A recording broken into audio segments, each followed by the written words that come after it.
Assim como você resistia, acreditar, ter no meio do caos, o olho do furacão. Não quero fazer parte dessa podridão, não.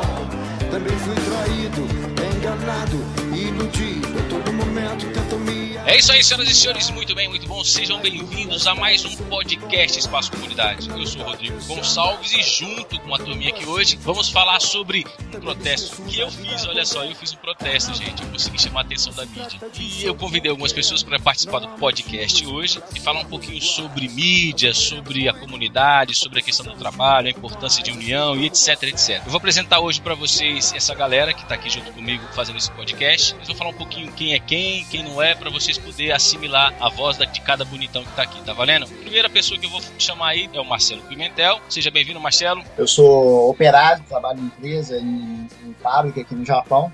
Sou pedagogo também, mas não exerço a função como professor. Estou indo apoiando aí o projeto Espaço Comunidade, debatendo aí pontos relevantes aí para a comunidade, aí, juntamente com o pessoal aí. Eu passo a bola agora para o Rafael Munier. Opa, eu sou o Rafael, sou brasileiro aqui de Tóquio, estou estudando na Faculdade Waseda, também trabalho aqui. Bom contribuir aqui sempre com o podcast. Diego? E aí, tudo bem? Eu sou o Diego, sou brasileiro, moro em Nagoya, estudo na Universidade de Nagoya, mestrado, e essa é a primeira vez que eu participo aqui do podcast. Muito prazer. Álvaro? Bom, meu nome é Álvaro, sou estudante de mestrado aqui na Universidade de Tsukuba, em Bará, e eu estou pesquisando sobre escolas brasileiras e a formação da segunda geração de imigrantes, e estamos aí junto, pessoal do Espaço Comunidade, discutindo alguns tópicos que a gente considera interessantes. Nós vamos falar um pouquinho sobre o protesto. 2 semanas atrás eu falei, no meu trabalho, eu cheguei lá em um momento e estava vendo uma notícia na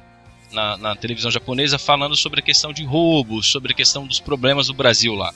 E anteriormente a isso, a gente passou um tempo aí ouvindo muito da notícia da moça que é suspeita, que dizem que é brasileira e que matou uma japonesa e foi pra China e tudo mais, essa loucura toda. E tudo isso aí ficou martelando por um bom tempo. Então me senti um pouco incomodado com o que estava acontecendo. Não só com isso, mas a gente tem acompanhado outras notícias relacionadas com os brasileiros que vêm cometendo alguns crimes aqui no Japão e tem aumentado isso. E aí fica um pouco estranho, porque a gente vê a comunidade diminuindo, a criminalidade aumentando e a gente fica meio doido. Mas isso me incomodou. E lá no meu trabalho, na hora da minha janta, na verdade, que eu estava de aqui, eu escrevi dizendo assim, Nihon, nós brasileiros somos trabalhadores, nós brasileiros não somos bandidos, somos trabalhadores. E aí acabou que isso repercutiu nas mídias aí, foi compartilhado no Facebook por várias pessoas. Tem os pontos positivos, assim, eu tava fazendo uma soma, mais ou menos 4.000 a 5.000 pessoas curtiram aquela foto, talvez sem entender o que tava querendo passar aquilo, mas percebem que existe uma discriminação, que existe algum problema, que existe divergências e tudo mais. A minha intenção com aquilo tem muito mais a ver com o brasileiro, chamar a atenção do brasileiro para dizer que nós não somos bandidos, que nós somos trabalhadores e que a gente precisa começar a repensar algumas coisas. Tem pessoas que já sabem sobre o Espaço Comunidade, um trabalho que a gente tem desenvolvido, outras não. Então talvez algumas pessoas pegaram ali, leram e viram aquilo que foram colocado e não conseguiram assimilar o que está acontecendo. Mas a grande verdade é que a intenção do Espaço Comunidade é a gente poder estar discutindo e debatendo os problemas da comunidade brasileira aqui no Japão e tentar comunidade, não pensando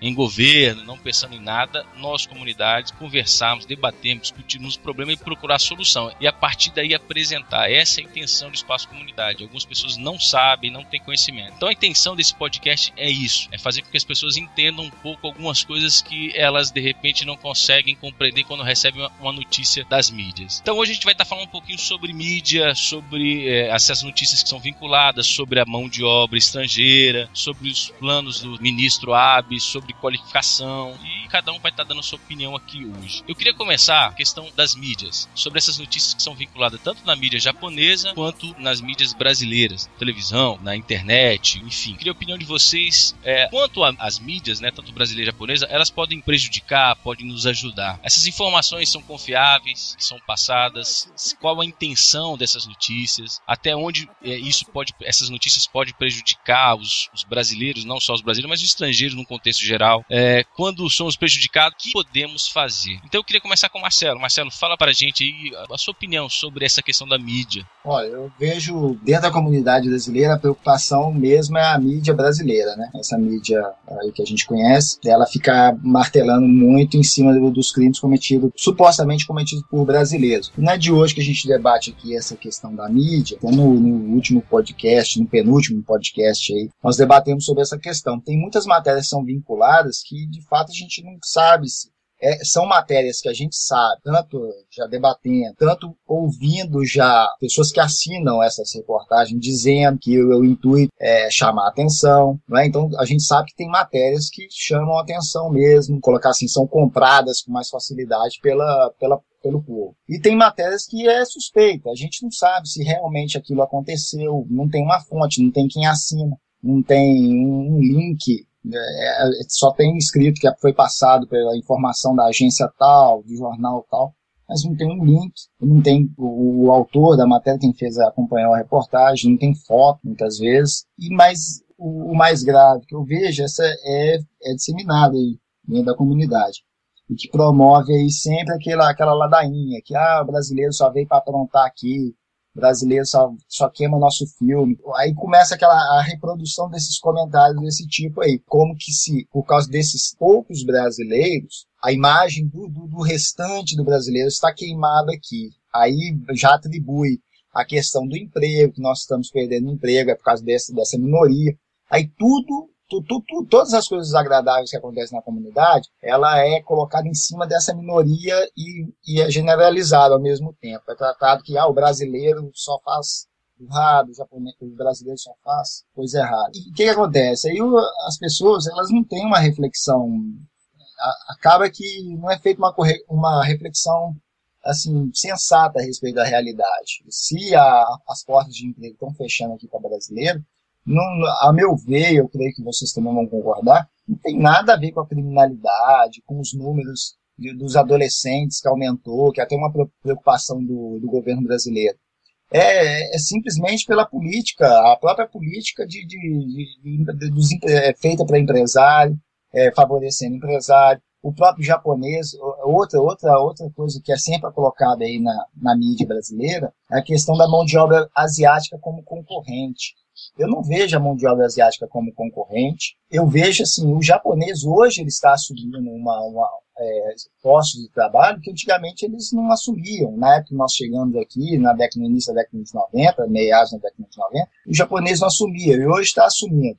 Hoje está aumentando o número de ukiyo-e, o número de haken, de empreiteiras com os temporários japoneses, não é? Então, o que eu observo, assim, em maior número é isso. Mas aí sempre fica aquela de atribuir que o brasileiro está perdendo as oportunidades aqui por causa dessa minoria e tal. Não é verdade. Então está sendo dado uma dimensão muito grande. Por outro lado, uma outra preocupação também já é em relação ao que a mídia japonesa produz, né? Essa geralmente é tida vamos colocar aí, com mais, as pessoas já olham com mais respeito o que a mídia japonesa está colocando, principalmente agora em época de Copa do Mundo, esse alarde que eles fizeram em relação aos assaltos, aos homicídios, as taxas de homicídios no Brasil comparadas ao do Japão. De fato, isso daí é um problema social no Brasil. O Brasil teve 350 anos de escravidão, não é hoje. Depois teve uma mão de obra escrava que foi alforriada sem uma indenização, não foi feito um projeto desde 126 anos atrás, entendeu? E depois foi seguindo de lá para cá sem uma política de fato que pudesse abraçar as classes mais prejudicadas da sociedade. Ou seja, na verdade, assim, se a gente for analisar dessa forma, até buscando um pouco mais, por exemplo, eu lembro que a gente bateu um papo sobre essa questão, assim, meio em off, na verdade, sobre a criminalidade, por exemplo, o que aconteceu na imigração dos japoneses no Brasil. O pessoal não tem informação sobre isso, né? Eles não têm muito conhecimento, né? Sim, até a gente estava falando, os crimes cometidos pelos japoneses no Brasil, tanto em números como em tipos de crime, foram muito maiores do que os brasileiros cometem aqui. Esse calote que o brasileiro dá no outro, golpe, Na época, lá no Brasil, nos primeiros 30, 40 anos da imigração japonesa, foi aos montes. Era feito propaganda, essas propagandas que nós recebemos hoje aqui, que tem curso, faça esse curso e lá no Brasil você vai ganhar rios de dinheiro, não chega perto do que os japoneses faziam lá com seus próprios compatriotas. Mas, Marcelo, onde que a gente pode, as pessoas podem pesquisar e encontrar informação disso aí? Onde a gente pode linkar alguma coisa? Tem algum? Tem sim, tem um livro muito bem documentado, foi feito um documentário, é um livro que documenta muito bem essa época, essas coisas que tiveram na comunidade. Então depois você deixa pra gente aí, pra gente poder linkar pro pessoal que poder ter conhecimento dessas notícias, beleza? O livro é Corações Sujos, foi um livro bastante divulgado, foi feito até um filme, o filme é resumo do resumo do resumo, vale a pena ler o livro, tem lá falando abre bastante assim a respeito de como era a comunidade japonesa no Brasil naquela época. Uma das coisas que a gente percebe nesses discursos da mídia, né, é que elas sempre vêm acompanhadas de um marcador de nacionalidade só para um lado, né? Então, quando a gente vê quando tem notícia de algum crime japonês, ele aparece como um crime. Quando é uma notícia com um crime de brasileiro, ele aparece como um crime cometido por brasileiros. E aí tem toda uma discussão sobre como que o fato da pessoa ser brasileira, o fato dele morar numa comunidade brasileira, ajudou ou conduziu a pessoa a essa vida de crime. E quando a gente associa isso ao fato da comunidade brasileira ser tão segregada do resto do Japão, essas pessoas, claro, tem exceções, mas essas pessoas não estão habitando o mesmo espaço, ou não estão convivendo, ou não estão se encontrando tão frequentemente, a imagem do brasileiro para o japonês, ele muitas vezes tida por meio da mídia, né? Então, quando primeiro contato que você tem sobre brasileiro é dessa forma, é sobre crime, e quando agora na Copa ainda você tem essa imagem de que isso vem desde o Brasil, ou seja, no Brasil também é só assalto, é só crime, é só roubo, etc., você cria essa imagem de que, é claro que os brasileiros aqui roubam. Lá no Brasil eles roubam, eles vão pro Japão eles roubam. Vira quase que uma questão identitária do brasileiro pela mídia japonesa. Você acha então que, por exemplo, um japonês, né, os japoneses vendo na mídia essas notícias, principalmente não tendo contato com o brasileiro, eles vão passar a acreditar que de fato, por exemplo, esse contato com os brasileiros pode ser preocupante, é isso? Então, cara, esses caras são tudo ladrão, aí a gente tem que ficar esperto. Exatamente.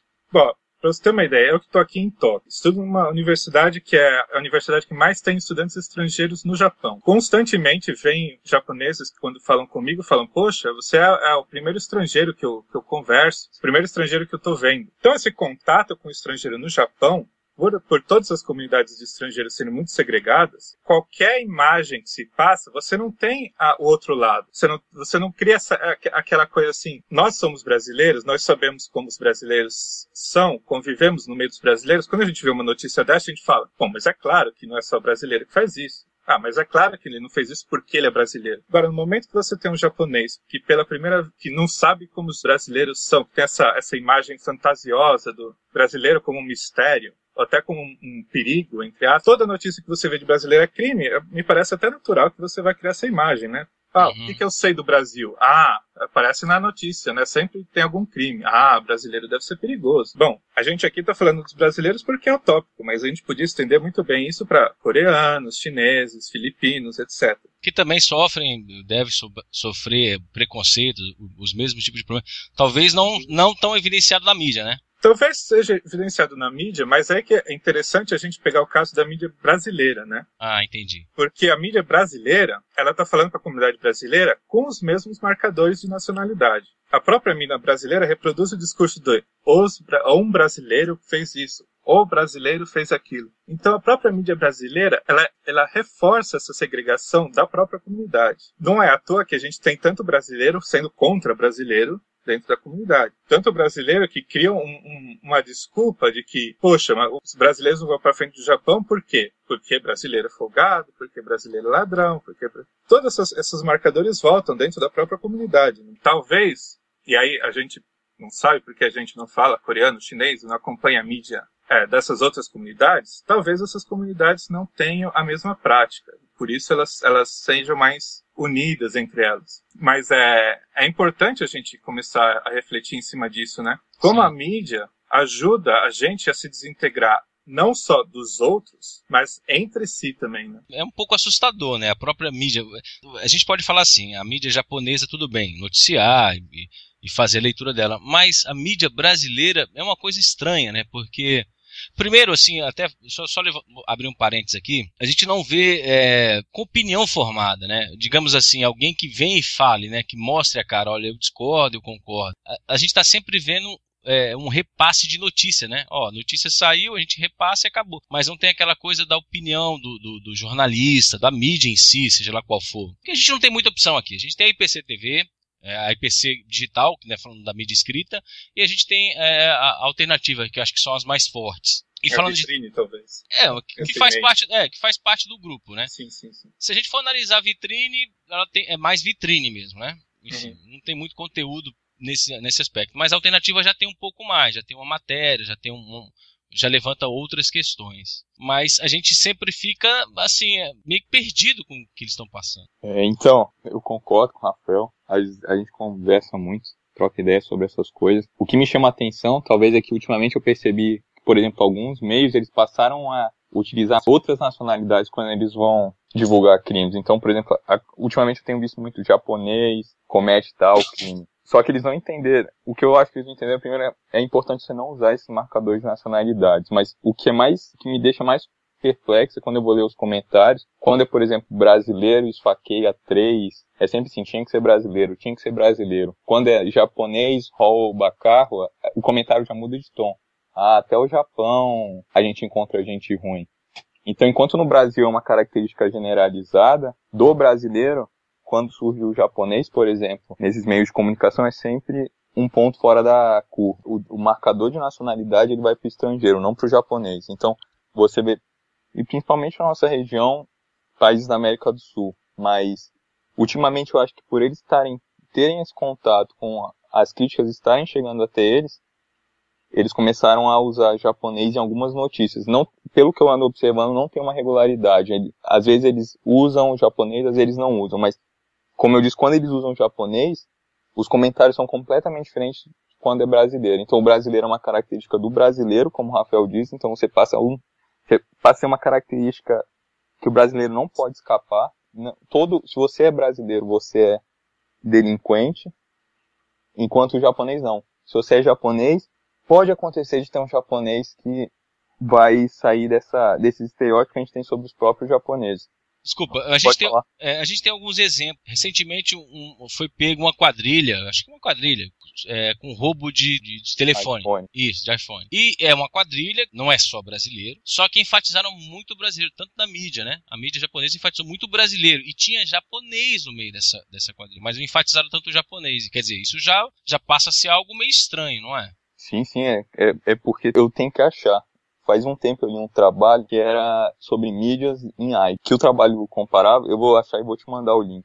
É porque eu não tenho ele aqui. Legal. Mas o que ele fazia a comparação, ele falava, eu tenho os registros policiais, os assentos policiais da criminalidade em Haiti e o número de crimes cometidos por estrangeiros. Se eu comparar esses assentos policiais com os registros da mídia, a mídia me dá um quadro onde é uma criminalidade generalizada por parte dos imigrantes, quando uma minoria é cometida por japoneses. Mas quando eu vou para os assentos policiais, a realidade é outra. Uma minoria é cometida por imigrantes e a maioria por japoneses. Mas a mídia, ela dá mais divulgação para aqueles crimes cometidos por imigrantes. Não tem interesse nisso, gente? Será que, por exemplo, se a gente pegar a política do primeiro-ministro hoje, ele está querendo conceder visto aí para a mão de obra sul-asiática, dizendo que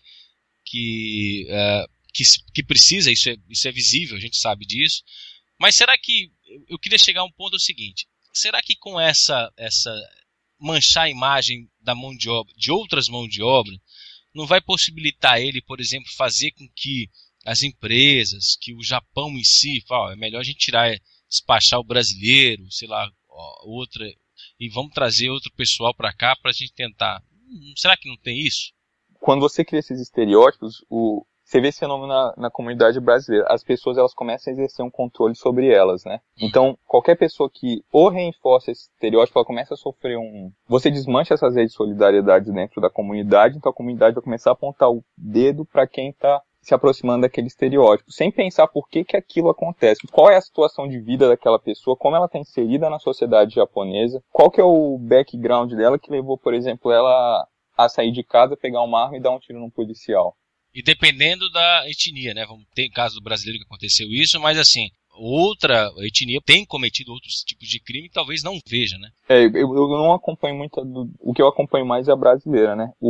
Mas o interessante é que com esse discurso, você consegue controlar essas comunidades de trabalhadores e imigrantes, não só trabalhadores, mas porque é uma forma muito benéfica para o Japão, porque você consegue formar uma classe trabalhadora que não tem direitos políticos e pela situação precária dela, sabendo que ela pode ser expulsa a qualquer momento, ela não tem acesso à justiça, ela está numa situação de incerteza, ela pode ter o visto revogado a qualquer momento, é muito mais fácil você controlar ela e ela não se sente a possibilidade de agir politicamente. O que você fez, por exemplo, com essa sua manifestação, é justamente isso que falta, as pessoas terem consciência de que elas podem sim levantar questões políticas, e elas devem. É claro que pra gente conseguir fazer isso com força, a gente tem que criar aliança, a gente tem que criar solidariedade entre grupos diversos, porque eu acho que tem muita gente por todo o Japão que está insatisfeita, e as pessoas não se comunicam, então as pessoas ficam com lutas isoladas. Isso é verdade. Eu gostaria até de aproveitar essa tua fala aí e dizer o seguinte, eu gostaria muito que as pessoas, aonde chegar esse podcast, que as pessoas entendam, a nossa intenção, o nosso propósito é justamente esse. Não existe rivalidade com isso, com aquilo que já existe, nem nada. A nossa intenção é a gente estar debatendo os problemas da comunidade e buscar junto com a comunidade a solução. Então a gente precisa ter consciência disso, porque a gente percebe que existe rivalidades em todo segmento, né? A gente sabe disso, mas a gente precisa entender que existe uma classe, vamos dizer assim, que é mais oprimida, que as pessoas não deixam que se manifestem muito. Tem alguns problemas um pouco mais sérios nessa questão que a gente pode abordar mais para frente aqui no podcast. É interessante quando ele fala essa questão do controle, porque quando esse controle é exercido entre os próprios brasileiros, normalmente ele toma essa forma de apontar culpados justamente para mostrar para os japoneses assim, olha, eu não sou bandido, é ele ali que é.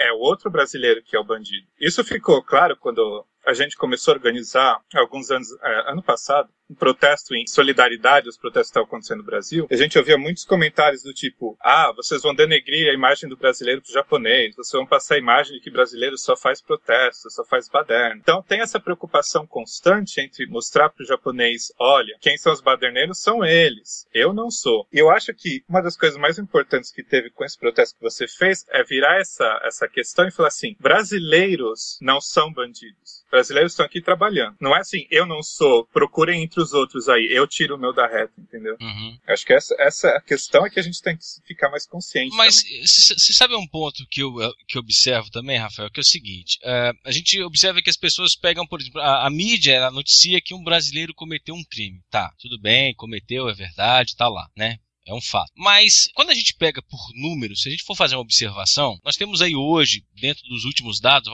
vamos colocar aí, enxugando, 180 mil brasileiros. Aí você tira as crianças, né, aquela faixa etária de 0 a não me lembro agora bem qual que é a idade do Japão, mas 19, vamos colocar 18, 19 anos. É uns 30 mil, mais ou menos. Então aí sobra uns 150 mil. Se a gente for olhar por esse número do que faz, que deixa de fazer, quer dizer, a gente consegue, o brasileiro, eu vou falar até mais pro brasileiro, ele consegue falar mal do conterrâneo no geral. Você tem 150 mil que trabalha, que dá um rala, que faz as coisas certinha, aí você tem 3 ou 4 que faz uma cagada ultra qualquer, e os caras pegam essa imagem dos 4 qualquer e destrói 180 e poucos mil pessoas que tá trabalhando, 180 e pouco não, 150 mil pessoas que estão trabalhando, que estão vivendo honestamente. Quer dizer, é bem desproporcional fazer essa leitura da notícia de um brasileiro quando comete um crime, né? A gente não consegue fazer uma análise diferente, né? Falar, peraí, tudo bem, a gente sempre vai pro lado daquele que cometeu o crime e já senta a bordoada, né? Mas, além disso, eu acho também que é importante você pensar assim, por que a comunidade brasileira desenvolveu essa necessidade de tentar provar si mesmo para o Japão, como se estivesse pedindo autorização para estar aqui, sendo que o Japão já convidou a gente para trabalhar, a gente está aqui de favor nenhum, concorda? A gente está aqui produzindo pro empresário que normalmente é japonês, a gente está aqui produzindo para a economia que é investida nos japoneses, e a gente ainda precisa provar que alguma coisa, me parece complicado, né? Então, mas a gente pega sempre essa leitura das pessoas que se acham devedoras nessa questão. Então, mas eu fico pensando assim, eu não sei, eu não tenho conhecimento com outras comunidades brasileiras no exterior. Mas não fica também, talvez seja aquilo que você comentou no post, que depois eu até aproveitei e emendei num comentário, que você comenta que o brasileiro, aí eu vejo, você usa a expressão brasileiro, mas eu vejo o nipo brasileiro, né? Ele naquela tentativa, querer ser aceito como japonês, ser visto como japonês, aí ele tem essa necessidade de sabotar o próprio compatriota brasileiro. Mas aí você acha que tem a ver por causa da descendência? Você acha que aqui ocorre mais intenso essa sabotagem, essa desunião entre os próprios brasileiros, porque um crime, quer queira ou não, é como se fosse assim, o crime que está sendo divulgado aí atrapalha o meu sonho. Eu sonho tanto em ser visto como japonês, eu quero tanto ser aceito como japonês. Lá no Brasil eu queria ser japonês, e aqui também, agora que eu cheguei aqui que eu quero ser japonês, vem gente para poder sabotar isso. Você acha que tem mais intensidade aqui, por ser Japão e ser nipo descendente, a maioria?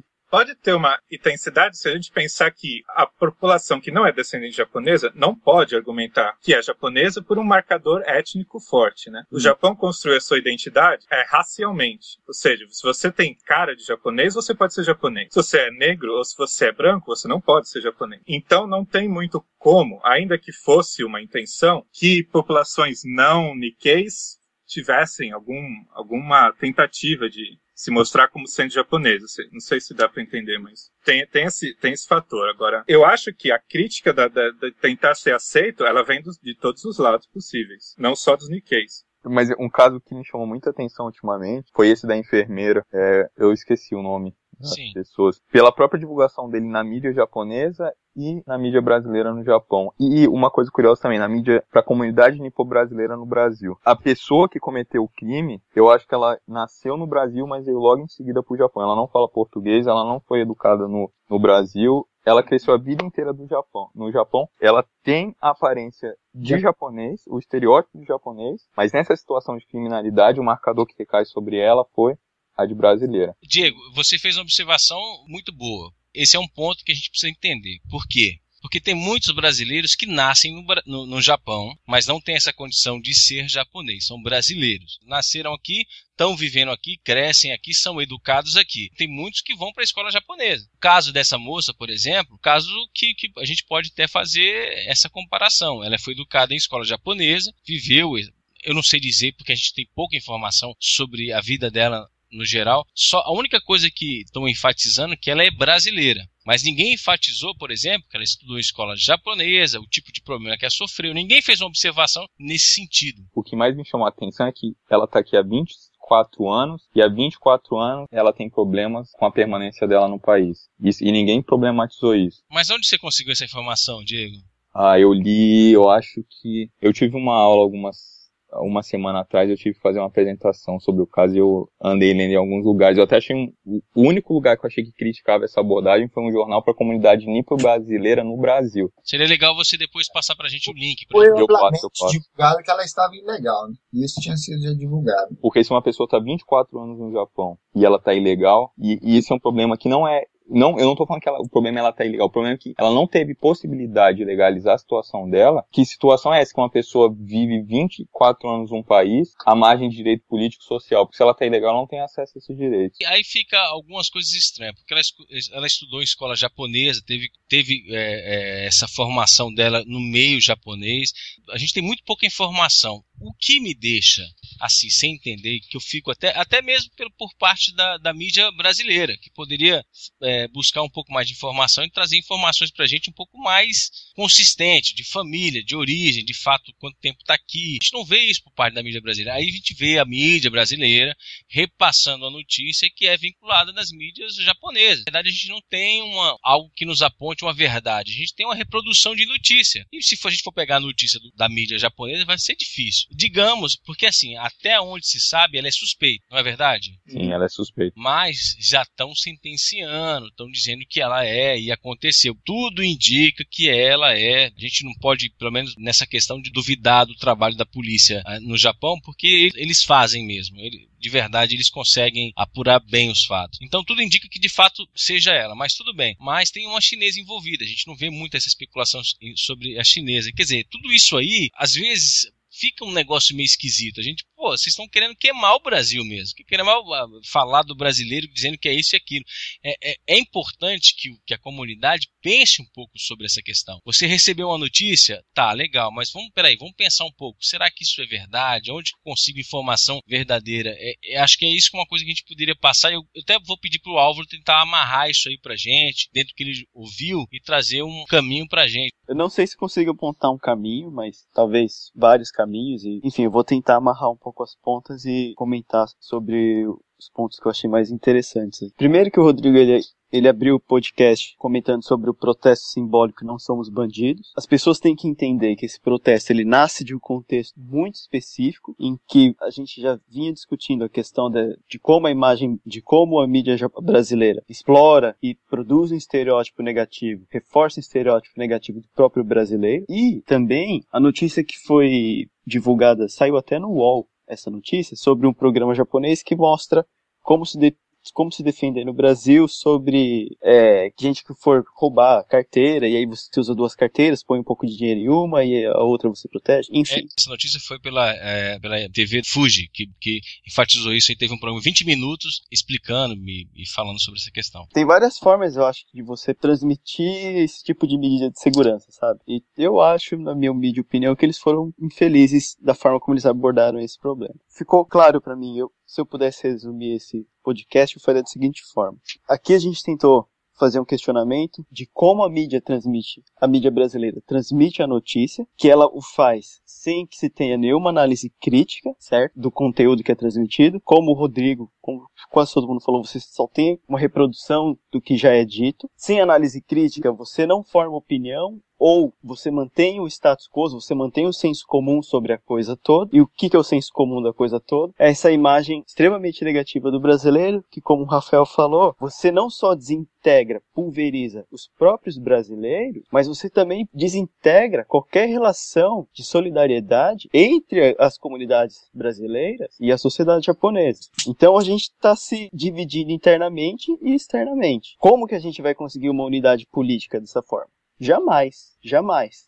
E é claro, é óbvio que não vai ser nem embaixada nem consulado brasileiro, porque não é papel deles fazer isso, e muito menos do governo japonês, de tentar unificar a gente. Essa união a gente vai ter que tentar trabalhar de alguma forma, questionando o que está sendo posto, da forma como está sendo posto, e a partir desse trabalho de base, sei lá, mostrar o que não tá sendo legal. Eu acho que questionar a mídia é importante. Entender a lógica de funcionamento dela é uma coisa importante. Observar o modo, quais os efeitos disso também é extremamente importante. Então, em suma, não existe um jornalismo crítico e muito menos investigativo.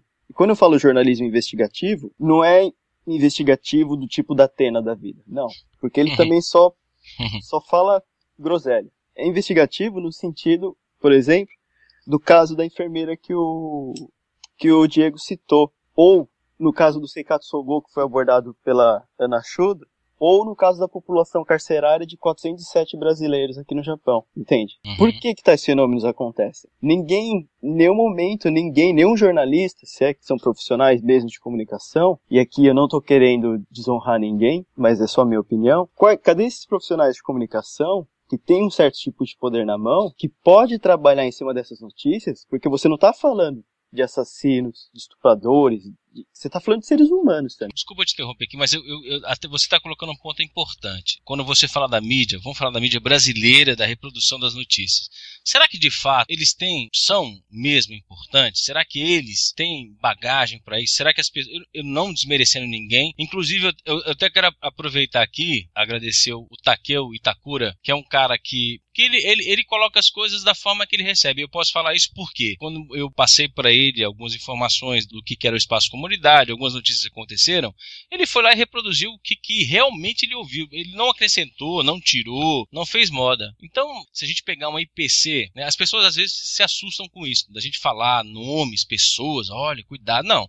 Mas será que a IPC TV, a Alternativa, que são veículos mais fortes, será que qual que é a intenção deles? Será que a gente sabe? Será que a gente tem a verdade disso? isso já foi dito no outro podcast, né? Você quer vender, por que você faz uma pauta bomba que vai chocar as pessoas? Porque as pessoas vão pegar a revista, embora ela seja de circulação gratuita, imagino que a renda deve entrar no número de tiragem. Eu não conheço, não tenho formação em comunicação, mas a gente pode questionar a formação de quem tá por trás do editorial, sei lá, por quem escreve as matérias? Pode, porque você não tem o nome, ninguém assina a matéria aqui. Não tem. Se você entrar em qualquer jornal, qualquer revista do Brasil, você tem lá o nome do jornalista. Não, cara, eu discordo. Por exemplo, aqui, a maioria das notícias que saem online, eu não vejo o nome do autor. Essa tem o crédito. Não, depende.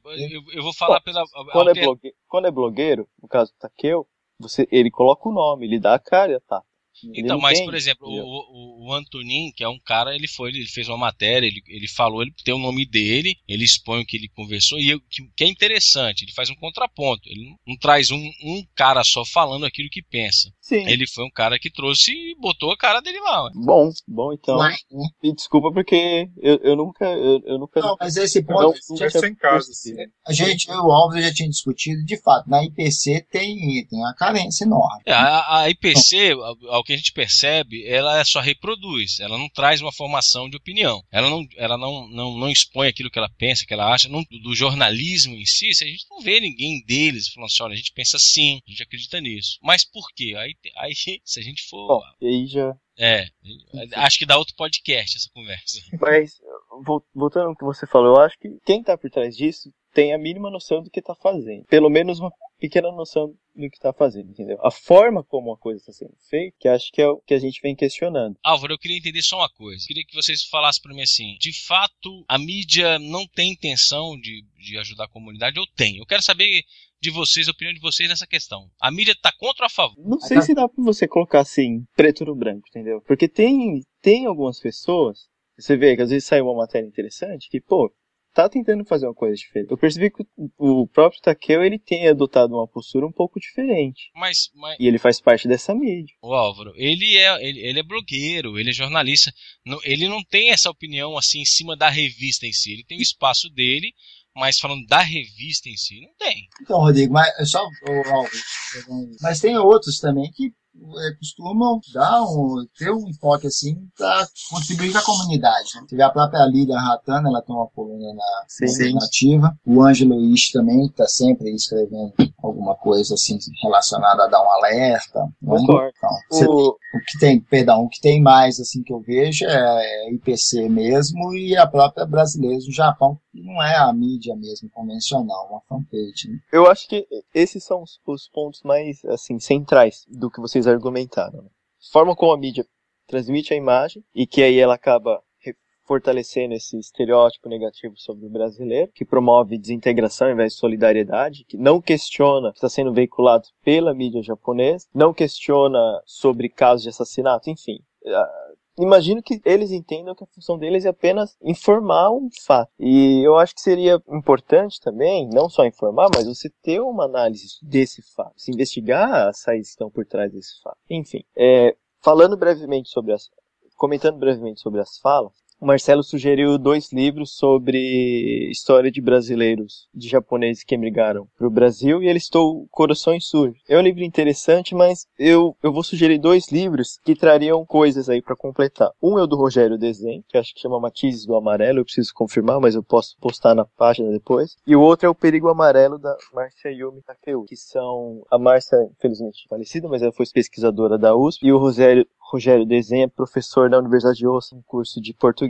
E ambos escreveram sobre como a imagem estereotipada do japonês foi feita durante um recorte do tempo. É interessante pra gente fazer uma comparação com nós hoje, vivendo aqui nesse contexto. O Rafael, acho que eu comentei um pouco. O Diego falou sobre esse controle que é exercício entre os próprios brasileiros, essa questão da solidariedade, que não gera solidariedade, né? Como o Rafael fala, você tem uma desintegração. E, bom, eu acho que essa é a minha leitura, né?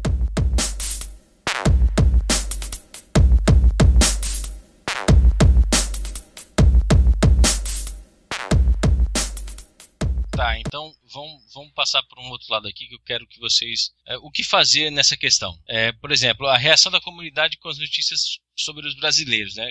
A gente já percebeu como que funciona, como que é mais ou menos, a forma que elas compartilham aquilo que é passado. Como a gente pode peneirar isso? De que forma a gente pode falar assim, olha, peraí, não, isso é legal, não é? De que forma a gente pode realmente ver o que é verdade, o que não é? Quem escutar, quem não escutar? Quem pode levantar essa bola aí pra gente? Não sei, né? Eu tô aqui já há 18 anos, você também regula tempo comigo, e a gente precisa de entender também, assim, a cabeça a mentalidade do decassegue, do imigrante brasileiro no Japão, né? Aí me vem a pergunta assim, será que é só a mídia mesmo, vou colocar a mídia japonesa, será que as informações que os japoneses têm sobre a criminalidade do Brasil, não é? Que supostamente atrapalha aí a relação brasileira com os japoneses. Será que esse contato é só através da mídia japonesa mesmo? Ou será que o brasileiro, na sua relação diária ali com o japonês, na fábrica, na vizinhança, no churrasco, entendeu? Será que ele também não traz um pouco disso? Eu digo isso porque é o seguinte, você vê assim, o brasileiro,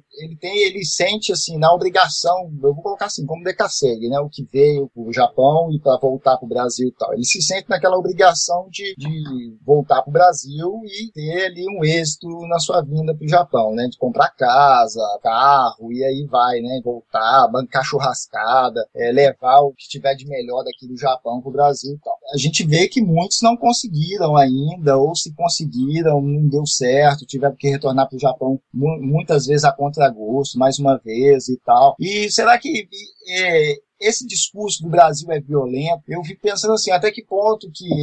porque eu já ouvi bastante, né, de brasileiros assim, conversando com japoneses também, e falando, por que você não volta pro Brasil? No Brasil é muito violento. Mas será que é só a violência mesmo que faz com que o brasileiro fique aqui no Japão? Será que é a violência do Brasil mesmo que segura? Ou será que a pessoa ela não conseguiu, de fato, realizar aí essa busca dela, que ela veio pro Japão, e acaba utilizando isso como uma forma de se defender dessa frustração de não ter conseguido voltar? Eu acho que certamente não é só por conta da violência. Claro que a violência e a subjetividade da pessoa, o modo como ela encara isso, se ela tem algum trauma, enfim, isso certamente pode existir. A gente não pode falar que é por conta da violência. Por quê? Porque a gente não sabe como que tá a rede social dessa pessoa lá. Quando eu tô falando em rede social, será que ela tem algum parente que pode estar recebendo ela lá e ajudando no processo de readaptação ao país? Será que ela tem algum contato ou ela conhece caminhos que vão fazer com que ela se restabeleça financeiramente, tenha independência financeira no país? Será que ela tem uma casa, uma residência para morar? Entende? Tudo isso você tem que levar em conta. Então, é isso mesmo que eu estou colocando. É que, de fato, o cara não veio para o Japão, não conseguiu atingir determinados sonhos. Eu percebo isso muito, que tem um outro discurso também, que é o discurso da comparação. Se você for observar bem no Facebook, nas redes sociais, você vê um discurso da comparação. Que no Japão tem isso, que no Japão tem aquilo, que no Brasil é assim, que no Brasil é assado.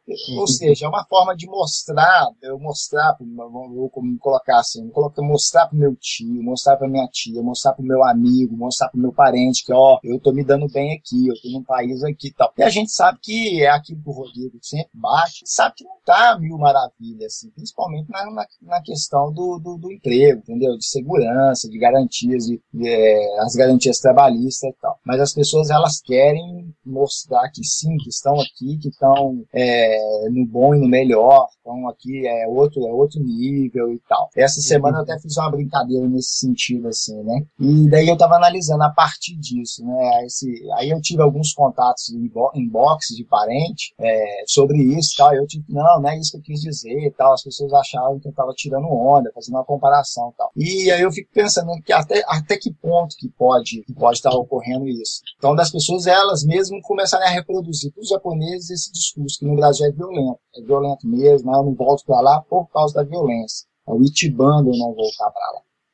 Mas vem cá. Pode existir, claro. Mas eu queria, falando sobre violência, a gente vê essa violência do Brasil quando você observa um roubo, as notícias que são vinculadas, enfim. Mas se você olhar por um outro lado, né, se a gente focar um pouco aqui, tem uma violência grande também aqui no Japão. Sim, o suicídio é uma forma de violência. Isso é uma coisa que não é tão abordada. Ninguém para analisar o que está acontecendo para cara querer se matar. Tudo bem que eu já ouvi histórias dizendo que existe uma tradição e isso, aquilo, mas a gente tem que apurar um pouco mais sobre isso. Eu li uma notícia hoje que é chocante. Uma mãe pula com 3 filhos, 14º andar e, cara, ninguém entende o porquê, o que está acontecendo. E isso não é enfatizado pela mídia japonesa. Aí a gente vai bater naquele ponto da questão do que é enfatizado, daquilo que é importante, o que se quer mostrar. Eu não sei se vocês leram sobre isso. Acho que uma parte importante para a comunidade brasileira entender que sofre até com problemas já um pouco mais sérios, de necessidade até de um psiquiatra, um psicólogo, um terapeuta, sei lá, enfim. As pessoas pensam assim, mas eu não sou louco com esse pessoal. Não é isso. O cara não precisa chegar ao extremo para falar assim, pô, eu pirei, já tô, sabe, rasgando dinheiro, coisa que ninguém faz. Rasgar dinheiro é o fim mesmo. Então, mas tem às vezes a gente não chega a esse extremo, mas tem algumas coisas que já mostram um extremo. E a gente não vê essa notícia. A gente não vê comunidade preocupada com isso. Mas é uma forma, quando você vê notícias sobre suicídio, você tem um foco muito grande sobre individual. O problema era individual, né? Por exemplo, a pessoa cometeu suicídio porque ela tinha algum problema pessoal, porque tinha algum problema na família dela, um problema de criação. Nunca ela é abordado como um problema social, ou seja, não havia na sociedade nenhuma forma dessa pessoa obter auxílio, como você falou. Não tem acesso a algum... Eu não digo nem até um profissional, um psicólogo, um psiquiatra, mas simplesmente não tinha ninguém para conversar e desabafar. Um amigo, até alguém da família mesmo. Exatamente.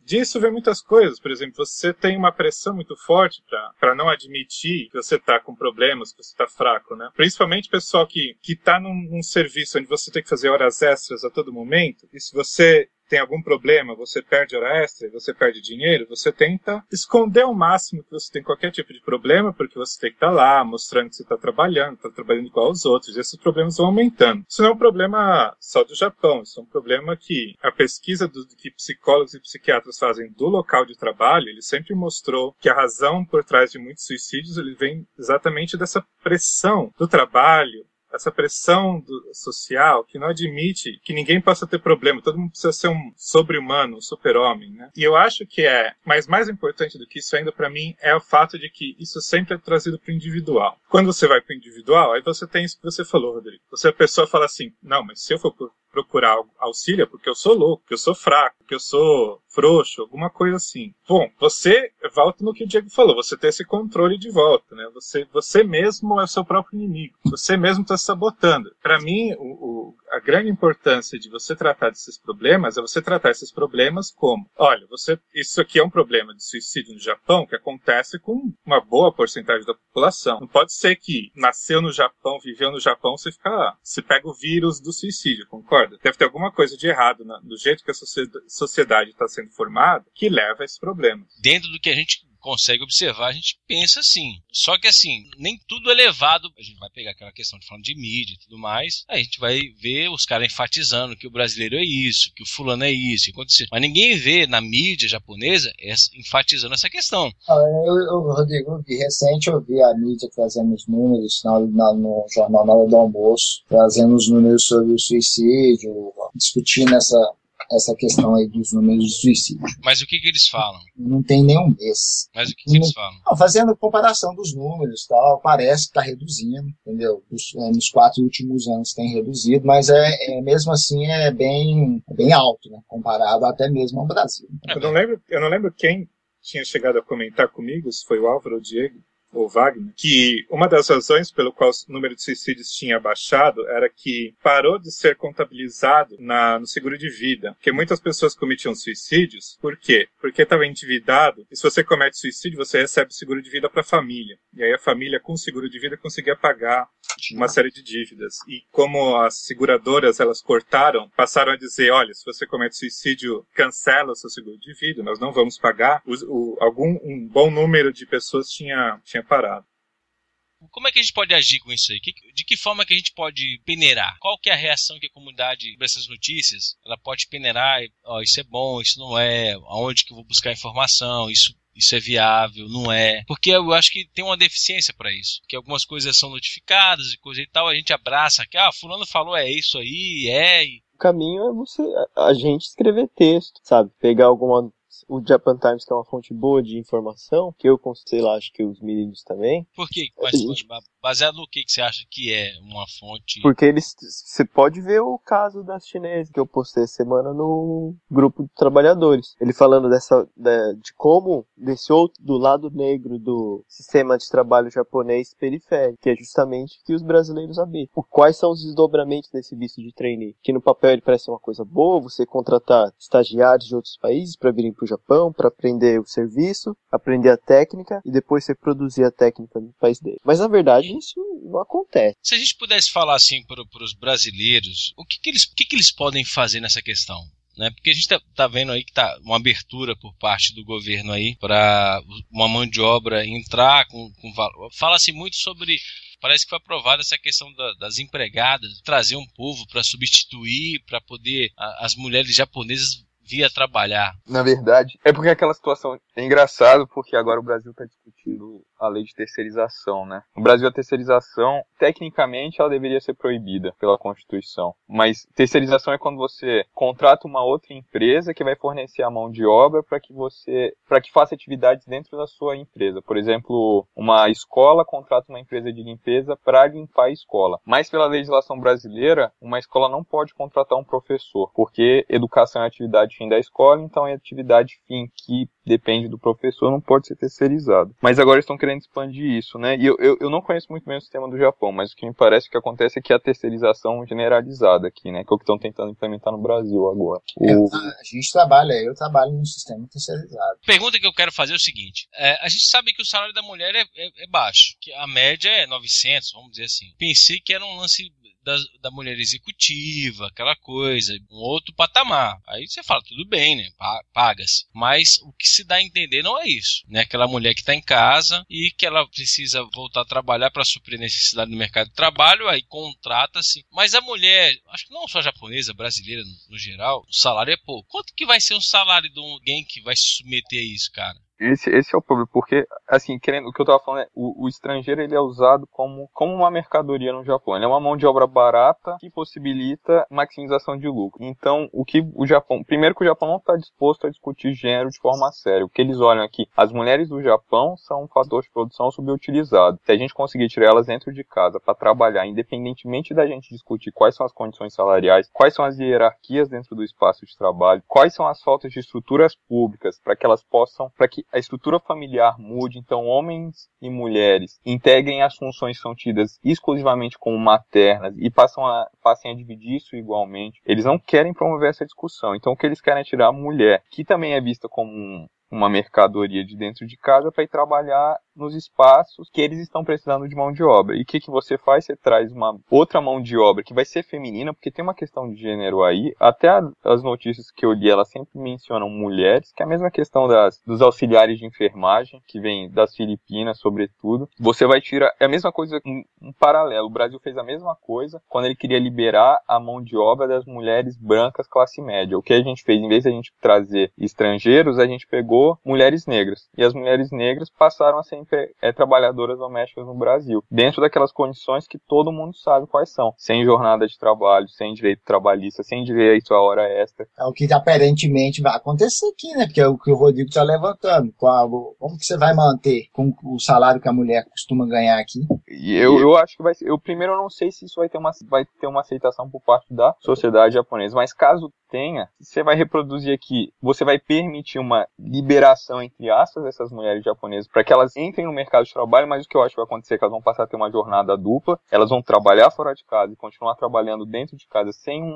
um apoio do Estado ou de uma discussão profunda sobre as relações dentro da família. Então elas vão estar com uma carga dobrada, enquanto outras mulheres vão estar nessa situação extremamente precária, que é o que acontece com muitos estrangeiros aqui, que tem essas jornadas de trabalho longuíssimas, não tem acesso... Mas, Diego, vamos pegar pelo fator salário. Quanto que vai ganhar uma mulher nessa questão? Eu não tenho ideia, mas... Diego, essa lei aí é pra trabalhar no lar mesmo. Sim, trabalhadora doméstica. Morar na casa também. Assim como muitas empregadas domésticas no Brasil, ela mora na residência. Seria assim, abrangente e abranger isso tudo? Eu não sei como, é porque eu também não leio o japonês muito bem, né? Eu até tentei encontrar a lei, o projeto de lei eu não encontrei. Sabe por que eu faço essa pergunta? Perdão, só interromper aí para complementar. Porque o Japão tem um histórico aí de tráfico, o que eu vejo é tráfico de mulheres, né? Você vai no aeroporto, você vê senhores de idade chegando com moças novas da Filipina. Isso para mim pode dar o que quiser, para mim é tráfico humano, tráfico sexual, para trabalhar isso. O Japão tem um passado aí nessa questão envolvendo o Sudeste Asiático aí, que recentemente, há 1 ano e meio atrás, criou uma maior polêmica com o prefeito de Osaka, quando ele quis justificar as mulheres de conforto na Segunda Guerra Mundial. Tem pesquisa aí, vocês devem estar mais a par em relação a isso, a respeito da sexualidade do japonês, da relação sexual envolvendo a família, a mulher, a mãe dos filhos e tal. Eu queria até usar um termo aqui, mas esse negócio vai dar problema. Eu tô vendo, se essa moda pega, se o governo passa isso e o povo quiser obedecer de fato, eu acho que pode ser de repente um grande avanço aí para você vai ter aqui daqui uns 20, 30 anos aí um monte de japonesinho misto, japoneses, tá entendendo? Talvez eu possa estar sendo um pouco maldoso aí nessa situação.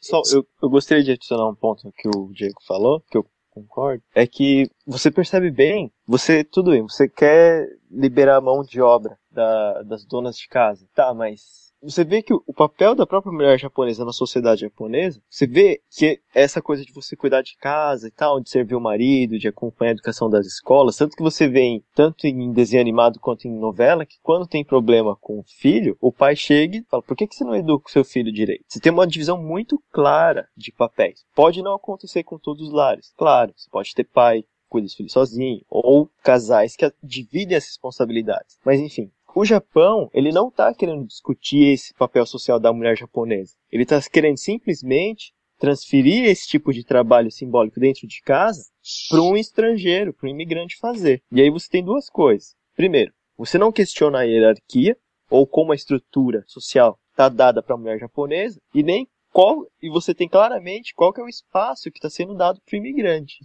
que é cuidar de idosos como helper, que é certamente trabalhar com prostituição, que você tem isso, você tem até trabalhos que falam sobre isso, que é proibido esse tipo de trabalho de imigrantes no mercado do sexo, mas é lógico que o governo faz vista grossa, entende? Porque você alimenta uma parcela do mercado, que é ocupado por imigrantes. E, quem sabe, você vai ter trabalhadoras de casa, imigrantes também, estrangeiras trabalhando nos lares japoneses. Eu também não sei se os japoneses vão aceitar isso, porque a casa japonesa, você entrar no lar japonês, tem um pessoal no Brasil que trabalha com isso, tem muito mais propriedade para falar do que eu, mas é um espaço sagrado, entende? Tipo, ele é um espaço muito íntimo. Eu não sei se você abriria esse espaço para qualquer pessoa. Primeiro, quanto a isso, eu acho que isso que eles estão tentando fazer é mais para essa nova geração de pessoas, de mulheres jovens, que eu acho que essa questão da casa tradicional, etc., já não faz parte, já faz algum tempo. Algumas dessas mulheres, elas já estavam usando a mão de obra das mães delas para cuidar dos filhos, né? Então essa relação já não é tão forte quanto era antes. Mas só voltando ao que o Marcelo estava perguntando para o Diego, eu acho que quanto a essa relação de utilização de um visto para trabalhadores domésticos poder virar outros tipos de trabalho ilegais, né, e entrarem por meio desse visto, a gente pode pegar um exemplo muito próximo aqui, onde essa política já foi feita. A gente recebe muita notícia de Hong Kong, que lá eles contrataram diversas empregadas domésticas da Indonésia e da Filipinas. E o que a gente recebe de notícia hoje, e que já está até chegando nas questões da ONU, de políticas de direitos humanos, é histórias de abuso de autoridade, entenda-se patrão chinês batendo espancando as filipinas ou indonésias, porque elas não têm direito, elas não podem sair de casa para procurar a polícia. Trabalho praticamente escravo, porque essas mulheres elas não são autorizadas a deixar a casa, porque se elas deixarem a casa, o patrão demite elas, e demitindo elas perdem o visto e têm que voltar, ou ficam desempregadas. E, como você estava já anunciando, abuso sexual gigantesco. Essas mulheres são estupradas constantemente. Por quê? O que está atrás disso tudo? De novo, é o que o Diego está falando lá no começo, a precarização do trabalho imigrante. Quando você não tem uma igualdade de direitos dessas pessoas que são imigrantes, quando a condição do seu visto está ligada ao seu trabalho, o seu trabalho é precário, você não tem força qualquer para lutar contra o seu patrão. Porque se você faz qualquer coisa que irrite seu patrão tem o seu visto na mão, praticamente. Seu patrão pode chegar lá e falar, então deixe o país. E essa situação, que foi criada em Hong Kong, e para mim não é a primeira coisa que o Abe está pegando em Hong Kong, e não me surpreenderia se ele tenha pegado a ideia da política deles também. A política que o Abe está usando é a mesma. É essa de conectar o visto de trabalho com o patrão. E o patrão, assim, menos fiscalizável possível. Você está fazendo trabalho doméstico. As pessoas não vão dentro da sua casa para fiscalizar as condições de trabalho. Aquilo é uma caixa preta. Você faz o que você quiser com esse imigrante lá dentro. Então acho que tem essas questões aí que a gente pode aprender com tudo que está dando errado em Hong Kong para fazer algumas previsões de como isso vai acontecer aqui no Japão, se passar mesmo. Essa questão que você levantou do tráfico sexual, eu acho que é importante também, porque isso pode sim ser utilizado como há exemplo, e o Japão eu acho que é o único país desenvolvido que no relatório dos Estados Unidos sobre tráfico sexual, sim, foi colocado como país lista negra do Congresso americano, porque eles têm problema em combater esse tipo de prática. É um país que tem muito problema com tráfico sexual de mulheres e crianças, principalmente.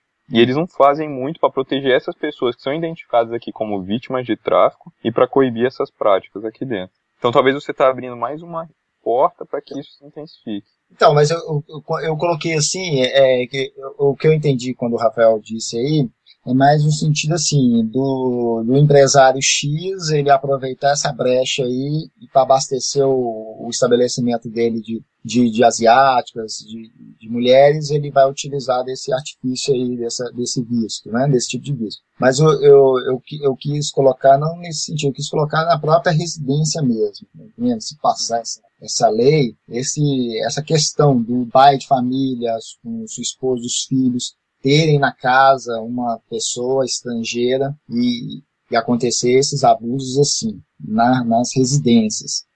Como eu falei, em Hong Kong já aconteceu, né? Não tem muito por que não acontecer aqui. Ah, sim. Quando você falou Hong Kong, você já trouxe pro âmbito residencial. Isso. Porque o abuso sexual é lá dentro das casas mesmo que está sendo noticiado. E se você pensar, muitas organizações colocam essa própria questão dos estagiários aqui no Japão, eles colocam como uma situação de tráfico, porque eles se utilizam desse mecanismo. Um dos relatórios que eu lhe falava, acontece as pessoas estarem presas por dívida, não estão sendo pagos os salários, elas não têm como sair daquela situação aqui dentro do Japão. Você não vê muito esforço por parte do governo japonês por coibir essas práticas. Eles continuam botando ênfase nesse modelo de importação de mão de obra, porque é assim que eles veem, você está importando um objeto para funcionar na sua economia e continuar batendo na mesma tecla, independentemente das consequências humanas disso. São medidas que eu acho que refletem também um pouco, aí eu acho que eu vou até esbarrando um pouco aí na crítica que a gente já fez no início, que é a questão da decepção quando o governo japonês abriu, no final da década de 80, a concessão de visto para os latino-americanos descendentes, né? Esperando, pelo menos é isso que a gente escuta aí em português, no que é publicado em português, é isso, que a intenção era abrir a porta para os descendentes, porque havia a hipótese aí de que eles poderiam se integrar com mais facilidade à cultura japonesa, né, por serem descendentes japoneses. Não foi bem assim. E agora apelando, porque o que eu vejo cotidianamente, assim, onde eu trabalho, é a entrada de trabalhadores estrangeiros, mas já com visto de 3 anos e pronto. Já pronto para ir embora. Para ir embora, com tempo contado para ir embora. Isso tem se intensificado. E é perigosíssimo a gente ouvir do primeiro-ministro do país dizer enfaticamente, explicitamente, que não quer que o Japão se torne um país de imigrante, não quer que o Japão se torne um país miscigenado, digamos assim, porque isso está claro que você está tratando essas pessoas como não japoneses, não só do aspecto étnico, mas do aspecto de cidadania mesmo. Nessa questão das trabalhadoras que vão trabalhar dentro como donas de casa, eu acho que o Diego e o Rafael já falaram tudo, assim, que não tem, não tenho nada para adicionar. Você perguntou sobre um caminho para mídia. O jeito é a gente pegar algumas notícias e tentar, na medida do possível, porque todo mundo cada um tem as suas responsabilidades, mas na medida do possível tentar trazer algumas notícias interessantes, desconstruir outras e publicar no espaço comunidade. Se tiver pessoas interessadas em ajudar, melhor ainda. Seja discutindo, seja contribuindo, compartilhando informações, enfim. Eu acho que esse é o caminho. É trabalho de formiguinha. Eu acho que Bom, essa ideia do Álvaro, acho que é uma boa ideia. A gente começou a fazer isso agora. Pegar notícias que a gente encontra e crítica em outro idioma, já que a mídia em português não ajuda muito, e traduzir para o português para dar uma maior multiplicidade de vozes, né? Para a gente conseguir se informar. E também, nós mesmos somos jornalistas em potencial, digamos assim, né? A gente também está no mundo, a gente também se confronta com dados, experiências, notícias, narrativas, etc. E a gente pode muito bem transmitir isso como notícia para as demais pessoas. É óbvio que faz parte da estratégia de controle da mídia o fato de que a marca IPC, a marca alternativa, ela produz muito mais confiabilidade, né, em quem está lendo. Agora, ao mesmo tempo, a gente está percebendo, e esse mesmo podcast é prova disso, que essa confiabilidade está sendo cada vez mais arranhada. As pessoas já estão percebendo que peraí, tem coisas tem coisas problemáticas nessas meios de comunicação. E a gente tem que aproveitar essa crise de representação para trazer representações novas, né? Concordo. Que sejam de uma outra natureza, que não sejam comunitários, né? Chama espaço comunidade não é à toa. Sejam produzidas pela comunidade, não que sejam produzidas por um grupo corporativo de mídia, como é a IPC, afiliada à Rede Globo. Um espaço que produza solidariedade, né? Eu gostei Sim. dessa palavra do Diego. A gente fala, você está disseminando ódio, e é um ódio que não informa nada, é um ódio que só destrói, entendeu? Você está na hora de distribuir solidariedade. Amor no sentido de, vamos tentar entender o que está acontecendo, será que é tão difícil? De que forma que as pessoas estão contribuindo? E eu acho que à medida que você dá poder para as pessoas produzirem as notícias, como vocês estão começando a fazer, isso em si já dá às pessoas que consomem notícia uma dependência menor desses canais de mídia que a gente está criticando aqui. Você pode problematizar que a mídia tem problema, mas aí vem aquele discurso fácil mas se não for essa mídia, qual mídia? Então precisa ter outra nenhuma. mídia. Sim, o Brasil tá tendo experiências desde o ano passado, quando começaram os protestos nas ruas e tudo mais. Uma das coisas que permitiu que as pessoas soubessem o que estava acontecendo no protesto era que as pessoas foram na rua captar imagens. As pessoas foram na rua produzir textos. Porque tudo aquilo que estava saindo na Rede Globo, na Rede Bandeirantes, na Record, estava parecendo muito enviesado, muito um lado só da questão. E acho que a gente está vivendo a mesma situação aqui. Então, a gente pode aprender com isso e começar a produzir nossas próprias notícias, ou mesmo achando notícias valiosas em outros meios de comunicação, passar isso para o português e disseminar isso na comunidade. Acho que isso é uma boa alternativa também. Eu acho que o Rafael e o Álvaro fecharam. É importante essas iniciativas que constroem outros caminhos que não sejam ter que depender dessas mídias já institucionalizadas, são corporativas, que a gente não sabe quem é que está por trás delas, quais são as relações entre as pessoas ali. Talvez também, como o Álvaro disse, não é um preto no branco, você tem espaço de resistência ali dentro mesmo, mas as iniciativas como espaço da comunidade, por exemplo, que você tá usando os meios digitais disponíveis para que a gente seja divulgadores de informações a partir de um ponto de vista crítico, que seja um jornalismo investigativo, como o Álvaro disse, ainda que a gente não seja formalmente jornalistas, mas todos nós somos potenciais jornalistas, como o Rafael disse. Isso é fantástico. Você sabe que o faculdade de jornalismo, a questão do diploma foi bastante discutida, né? Sim. Tanto que você precisa de um diploma para ser jornalista. Enfim. Isso não quer desmerecer ninguém, eu acho que... Não, sim. Mas é que se a gente tem como contribuir nesse diálogo para construir outros espaços de fala para os brasileiros aqui no Japão, não só na comunicação entre eles, mas é importante também pensar na comunicação com os japoneses, para a gente também conseguir criar solidariedade com os japoneses, porque existem sim japoneses que estão preocupados com essa situação dos estrangeiros no Japão e eles querem colaborar com essa luta. E a gente precisa se integrar a eles, a gente precisa estar aberto a eles e eles estarem abertos a gente. Porque, querendo ou não, eles conseguem entrar em certos lugares que a gente não consegue pela nossa condição, pelo nosso marcador de estrangeiro, que, por mais que a gente lute contra ele gera consequências bem concretas. De vocês, mais porque ninguém sabe quais são as consequências dela. Mas é isso, né? Quando eu aqui perto em Okazaki tem um grupo de jovens peruanos e brasileiros que estão organizando uma iniciativa muito legal entre eles para pensar a posição deles dentro da sociedade japonesa, quais são as possibilidades deles aqui dentro, como se organizar.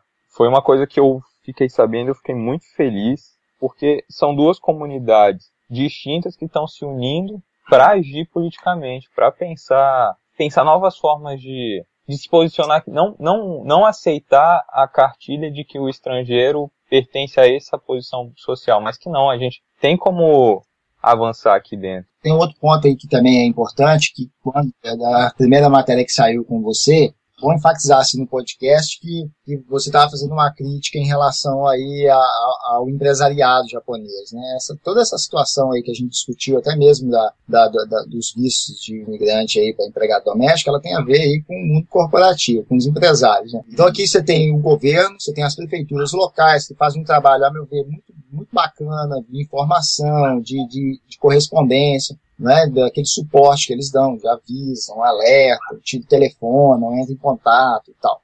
Você tem o empresário, o meio empresarial, você tem a sociedade em si, os moradores, a comunidade, o seu entorno aqui, onde você mora e tal. Aí tem brasileiro que geralmente tem aquele bordão, né, não está satisfeito aqui, volta para o Brasil. Então eu gostaria até de aproveitar esse espaço aí e fazer uma defesa em relação ao que você já vem postando aí, de dizer que quando a gente lança uma crítica ao grupo de empresários e às leis geralmente que beneficiam este grupo, não quer dizer que a gente não está criticando o Japão por inteiro, a gente está tratando o brasileiro, que a gente tem que ser taxado então como brasileiro ingrato. Nós não estamos criticando a prefeitura local pelos programas de assistência que eles têm, pelos programas de aviso, de alerta, de acompanhamento, da medida que cada prefeitura faz. Nós não estamos criticando, eu não estou criticando o meu vizinho que tem a identidade dele, como japonês. Eu estou criticando um setor da comunidade que, assim, em qualquer lugar do mundo, é um setor que visa lucro, né? Que visa lucro em cima de trabalhadores. E é esse setor que a gente tem feito a crítica mais veemente, pelo menos que eu acompanho dentro do espaço comunidade, desde os meses que eu estou aí com o Rodrigo, a crítica veemente em relação ao empresariado japonês, essa relação empresário e trabalhador, e principalmente trabalhador estrangeiro nessas condições de trabalho estrangeiro. Né, isso daí. Importante lembrar também que o que a gente critica aqui é uma crítica que os japoneses também fazem. Então não é uma coisa assim, brasileiro faz isso e japonês é ordeiro e não sei o quê. Daí a importância de a gente começar a unir essas vozes também com os japoneses para ter esse efeito simbólico também de mostrar que esse discurso não é só da gente, esse discurso o Japão precisa melhorar para os brasileiros e para os japoneses, e para os chineses e para os coreanos. Eu acho que a gente tem muito para fazer ainda. A gente tem muito para passar para esse pessoal e eles tentar entender um pouquinho mais do que a gente quer passar. Talvez para alguns é um pouco difícil, porque está acostumado, habituado a esse sistema, as coisas da forma que funcionam. Mas eu acho que a gente tem feito possível aquilo que é possível. Começado, né? Estamos começando. O Rafael, o Diego, o Álvaro colocaram aí. Até hoje, a mídia brasileira, essa mídia, ou seja, ela tem sido como uma tutora da comunidade, dando direcionamento, apontando qual os caminhos, os cursos que devem ser feitos, as qualificações e tal. Tem se servido como tutor, né? Porque o brasileiro, eu acredito que poucas pessoas elas têm acesso mesmo ao que a mídia, ao conteúdo da mídia japonesa, mas têm acesso à mídia japonesa mediante a mídia brasileira que traduz, repassa essa matéria e tem uma agenda, né? Elas vão repassar o X de matérias. Elas não vão, por exemplo, a mídia japonesa também, eu já vi aqui, elas fazendo documentários sobre a comunidade de Inguma, brasileira em Inguma, 45 minutos, outro dia estava até rolando nas redes sociais, 45 minutos mostrando a expressividade da comunidade brasileira de Inguma, a organização dela em termos de empresa, comércio, impostos, colocaram até o gráfico em relação aos impostos que essa comunidade gera, a receita das comunidades gera. E também trazendo um lance que eu achei interessante, mostrando assim, a quantidade de japoneses e nipodescendentes, Nikkeis no Brasil, a quantidade que tem no Brasil, que é a primeira, isso aí num programa de canal aberto, mostrando assim, né, que a primeira comunidade com o maior número de japoneses no exterior é a brasileira. Tá? Eu acho que isso é importante. Agora, Então, a mídia tem sido de tutora para essa comunidade, né? Então, eu creio que, até pegando aí carona, um gancho aí no que o Kant defende, que nós aí, eu coloco aí os acadêmicos aí como livres pensadores que têm a função aí de promover esse debate. De provocar, né? Provocar, pelo menos quebrar esse julgo aí que a comunidade tem os seus tutores com uma agenda X e está mantendo, e tem mantido as pessoas ali sob o cabresto aí.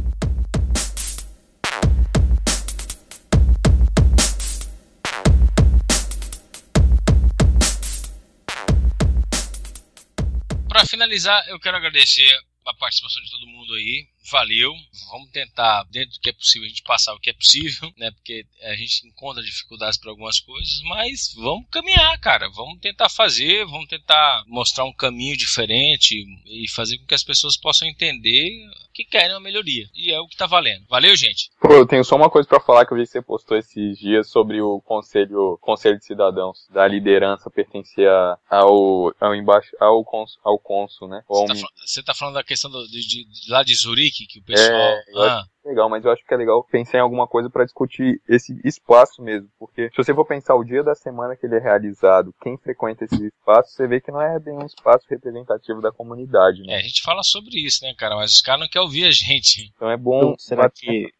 Então, quando tiver algum evento, dia ser avisado com antecedência e para que os trabalhadores possam organizar a agenda deles, porque certamente eles também têm uma rotina, e para que eles possam participar, né? Sei lá, por mais falar, olha, mas nunca ninguém vem, mas facilita o dia, pelo menos, né? Para mim, eles facilitar não só o dia, mas também chegar mais próximo da comunidade, né? Não adianta nada eles facilitar o dia, o horário, mas fazer lá em Tóquio.